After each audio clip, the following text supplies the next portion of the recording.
તો આ તરફ સમાચાર બનાસકાંઠામાંથી મળી રહ્યા છે। ધાનેરા થરાદ હાઈવે પર આવેલી કૃષ્ણા સોસાયટીમાં આખલાઓ બાખડ્યા અને આ આખલાઓ બાખડ્યા તે સમયની જો વાત કરવામાં આવે તો ભાજપની મીટિંગમાં આવેલા કાર્યકર્તાની 3 કારને નુકસાન પહોંચાડ્યું છે।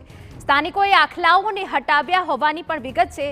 એ તસવીરો પણ અમે તમને બતાવી રહ્યા છે કે જ્યાં બીજેપીની મીટિંગ ચાલતી હતી એ કૃષ્ણા સોસાયટીમાં આખલાઓનો આતંક સામે આવ્યો અને જે મીટિંગમાં આવેલા કાર્યકર્તાની 3 કારને નુકસાન પહોંચાડ્યું। સંવાદદાતા અતુલ ત્રિવેદી વધુ વિગત આપી રહ્યા છે। અતુલ, પૂરી વિગત। ચોક્કસ ધાનેરા થરાદ હાઈવે પર આવેલી સોસાયટીની ઘટના છે જ્યાં આખલાનો આતંક સામે આવ્યો છે।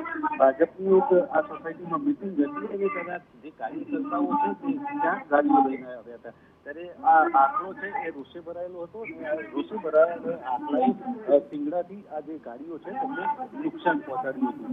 જોકે સ્થાનિકોએ જે આખલાને છે એ બહુ મહેનત કરીને હટાવ્યો હતો, પરંતુ ધાનેરામાં રખડતા ઢોરોનો ત્રાસ અવારનવાર યથાવત રહેવાની ઘટનાઓ આવી છે અને લોકોને ઈજા પામવાની પણ ઘટનાઓ સામે આવી છે। ત્યારે આ સૌથી મહત્વની જવાબદારી પાલિકાની છે, પરંતુ આ જે આખલાઓનો જે રખડતા બિલકુલ એટલે કે સ્થાનિકો દ્વારા આખલાઓને ભગાડવાનો પ્રયાસ કરવામાં આવ્યો। ભાજપની મીટિંગ ચાલી રહી હતી, મીટિંગમાં આવેલા કાર્યકર્તાની 3 કારને નુકસાન પહોંચાડ્યું।